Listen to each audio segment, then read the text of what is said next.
أشهد أن لا إله إلا الله وأشهد أن محمدا رسول الله.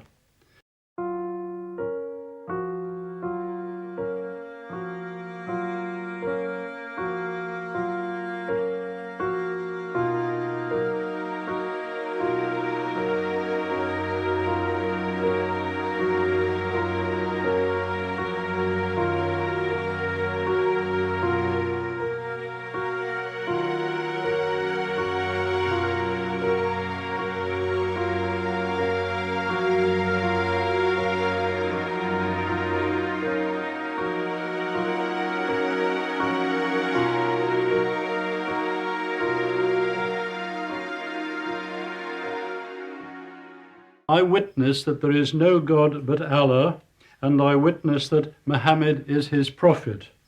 Salamu alaykum.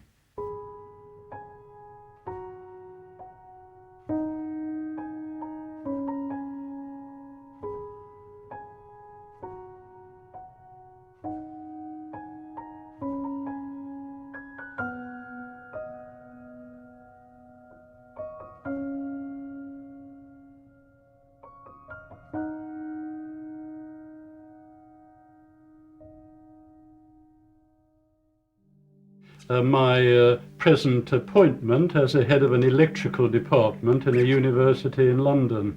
For the first half of my life, before that, I worked in industry, the latter few years designing very large electrical machines.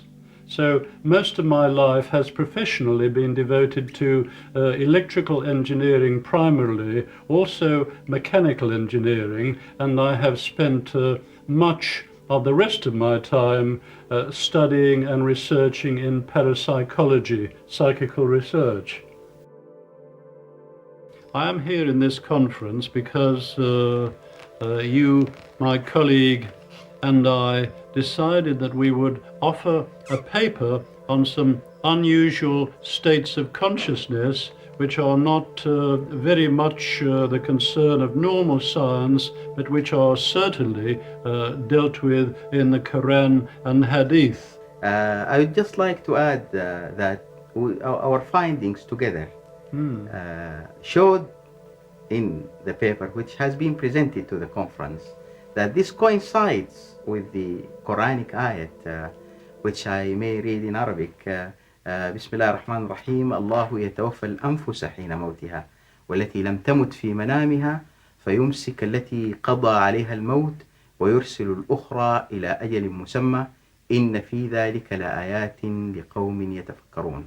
We read a paper on altered states of consciousness of the human being called out of the body experiences, lucid dreaming and near-death experiences. We decided to give a paper on a subject which so far has been rather neglected, particularly in regard to the Holy Quran and Hadith. That is, our paper dealt with altered states of consciousness of human beings, states of consciousness different from ordinary physical space. We considered three particular states of consciousness, the first being the out-of-body experience, in which many human beings for indeed many thousands of years have had the experience of floating outside their physical body in another body usually, but not always, and seeing their physical body lying on the bed after interesting experiences, later returning to it. That normally takes place with no break in consciousness from getting in bed to finally having the experience of returning to the body. The other kind of state of consciousness that we dealt with was lucid dreaming. In lucid dreaming, one also has an experience of moving around what looks like the physical world. Sometimes it's in a world which can be altered by the dreamer. The lucid dreamer, the word lucid, means the dreamer is well aware that they are dreaming, and that their physical body is in another place, perhaps back home in bed. They remember the things they did earlier, and they remember the things they're going to do the following day.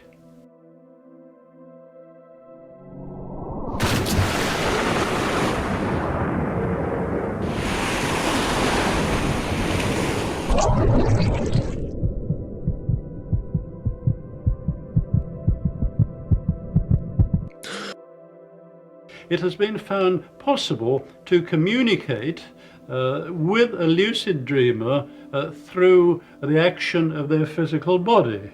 For example, a lucid dreamer remembers that he discussed an experiment with the experimenters. He can flick his eyes to and fro and produce electrical activity in the muscles which move his eyes, and that will signal to the experimenters in their ordinary state of consciousness that the experiment is about to begin.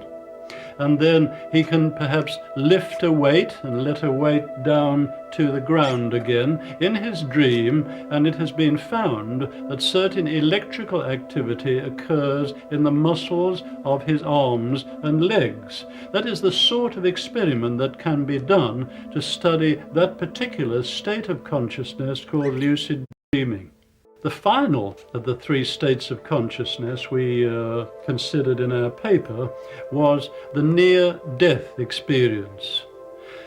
During the last 20 years or so, it has been possible for doctors to resuscitate people, patients, subjects who are clinically dead.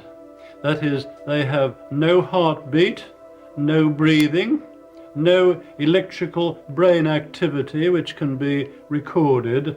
Any doctor would pronounce them dead.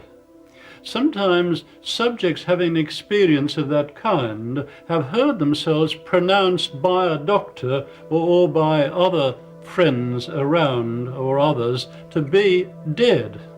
They have then had the experience of hearing a rushing, roaring noise, rather like a wind, and then moving along a dark tunnel and coming out into the light.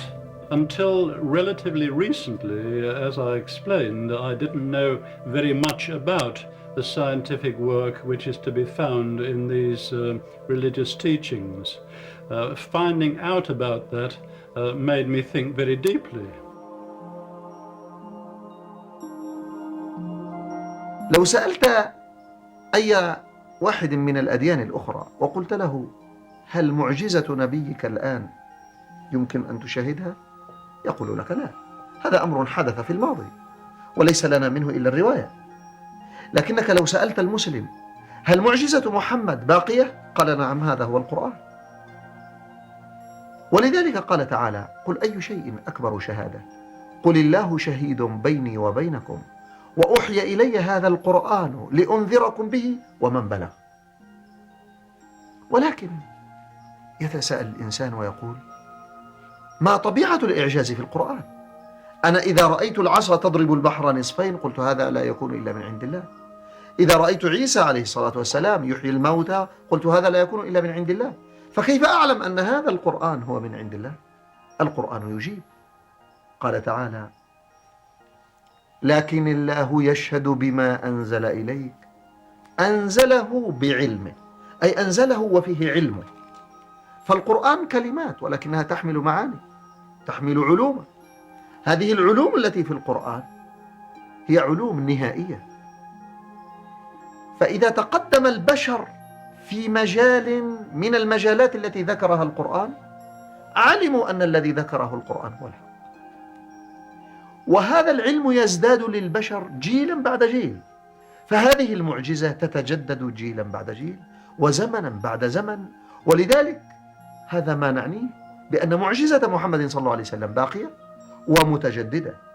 وبذلك كان محمد صلى الله عليه وسلم هو الرسول الذي يتحدث إلى راعي الغنم في جزيرة العرب، وإلى البروفيسور إليسون، الأستاذ الآن عبد الله إليسون الذي أسلم، وإلى أساتذة الجامعات في عصرنا والذين شهدناهم في المؤتمر يتعاقبون لبيان هذا الإعجاز هي الكتاب الكريم والسنة النبوية المطهرة. I found recently that my beliefs, my practices of many years appear to be in agreement with those of Muslims. Since birth I have not eaten pork or indeed any other kind of meat. I have always been a vegetarian, and I very early discovered in my life that alcohol was not to my taste, and I have never drunk alcohol. Should I add in addition, I have never smoked cigarettes, which are also damaging. So I think I was rather surprised when Sheikh Zindani told me after a discussion about my views and beliefs and my personal practices that I was indeed a Muslim.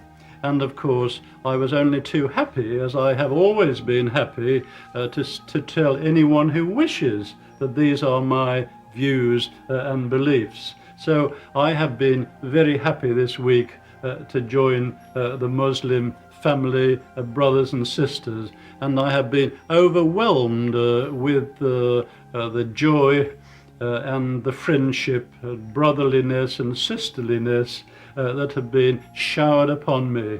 I shall be ever grateful to Allah.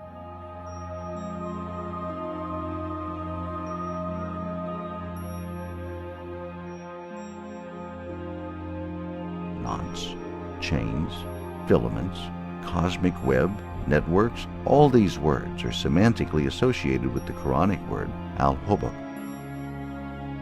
Yes, I think the scientific way is the proper way of introducing Islam to the West. Western countries, I'm thinking particularly of my own, the United Kingdom, but this applies also to others, particularly perhaps the United States. Western countries are basically materialistic. الحقيقة أن الله تعالى في القرآن الكريم يخاطب الناس على جميع المستويات. أحيانا يخاطب الناس بخطاب الفطرة، أحيانا يخاطبون بخطاب العاطفي، وأحيانا يخاطبون بخطاب العقل. أم خلقوا من غير شيء أم هم الخالقون؟ هذا خطاب العقل. في أيامنا هذا نحن في زمن انحطاط، وأغلبية الناس بعدوا من الفطرة خصوصا في الغرب.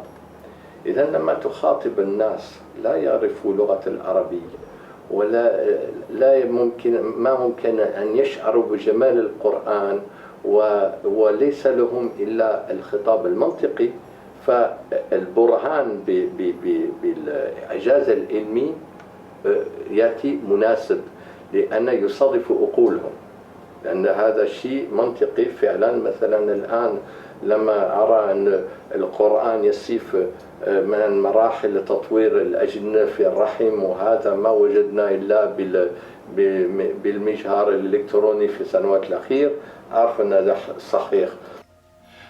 People have been educated in our schools to think that science knows all the answers, and anything which does not fit the materialistic scientific picture must be wrong. The current scientific picture, the materialistic scientific picture, in which a human being is no more than a few kilograms of tissues with a little computer at the top, and the universe is no more than all these objects separated around us in physical space. This scientific picture is showing cracks. It is showing cracks in the particle physics area, that is the micro area of the universe, and it is showing wide cracks in the macro area, big things in the psychical research field. A good scientist follows the evidence where it may lead. So where does the evidence lead? In the particle physics area, electrons sometimes appear as waves, sometimes they appear as particles. It depends on the experimenter and the experiment. Sometimes particles disappear from one point in space and reappear at another point in space without crossing the space in between. Sometimes, in order to make the theories, the scientific theories, agree with the results of experiment, time has to run backwards. أما الذين يقولون القرآن كتاب هداية لا دخل له بالعلم، ففي الحقيقة يقولون حقا وتزل قدمهم في أمر آخر. نعم، القرآن كتاب هداية، ومن هدايته أن يكون فيه الحجج الكافية لإقناع العلماء ولإقناع الأجيال ولإقلاع البشر على اختلاف درجاتهم ومستوياتهم. لقد تكلم القرآن ووصف القرآن الكون، وفاض الخبر في الكتاب الكريم وفي السنة النبوية المطهرة عن الكون.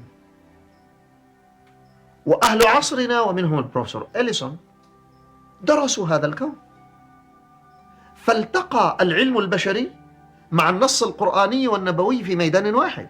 فما هي النتيجة؟ ما هي نتيجة اللقاء؟ إن النتيجة قد وعدنا بها قبل 1400. لقد أخبرنا القرآن الكريم أن فيه من الأخبار والأنباء ما لا يعلم إلا بمرور الزمن. قال تعالى: لكل نبأ مستقر وسوف تعلم. أي لكل نبأ من أنباء القرآن زمن يستقر عنده المعنى ويتجلى فيه. I feel that those signs probably weren't understood when the Quran was revealed, and that's why a lot of the scholarly work then was on the other meanings of the Quran and the interpretation of those meanings. And these verses that we're discovering now were a mystery. وقال تعالى: ولتعلمن نبأه بعد حين. أي فيه أنباء الآن أنتم لا تعلمونها، ولكنها ستتجلى لكم بعد حين. وقال تعالى: وقل الحمد لله سيريكم آياته فتعرفونها.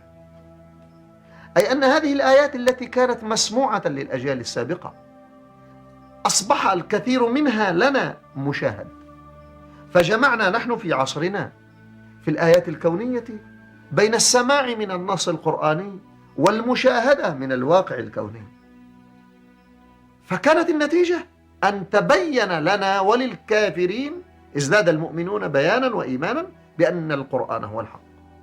وأما الذين لا يعرفون القرآن، وأما الذين لا يؤمنون بالقرآن، وأما الذين لم يصل إليهم الإسلام، فإن هذا طريق قوي لتبين أن القرآن هو الحق. وهذا الذي حدث للبروفيسور إليسون، عبد الله إليسون. In the macroscopic area of psychical research, human beings are in touch with one another and with the universe without the normal five senses coming into it. This is called telepathy. Human beings sometimes know about the future without any normal deductive process. This is called precognition. Human beings in full and normal state of health have interesting and unusual states of consciousness in which information about the physical world can be acquired, which is not normally available. All these well-ascertained scientific facts show that the materialistic basis of science is flawed, that the physical world is not nearly so simple as it appears, that time and space are much more complex than we think. These are showing us clues that there is a great deal more to be discovered. This is breaking up materialism by that rigorous, objective, scientific method which led to materialism in the first place and leading to a more balanced material and spiritual life.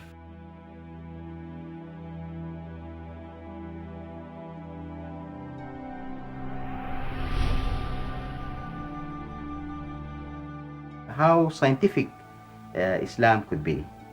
I was rather surprised. You know, in Western countries, we know very little about Islamic religious teachings. The Quran is not very much read, and the Hadith are not read. I think that the Muslim world does not shine its light as much as some of the other religions do in the West.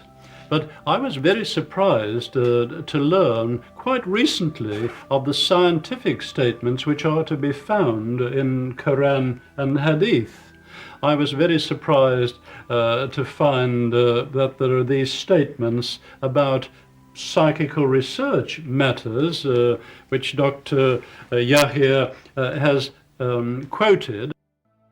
I was also very surprised to hear other Western scientists quote statements in the Quran about embryology and about geology and various other medical matters.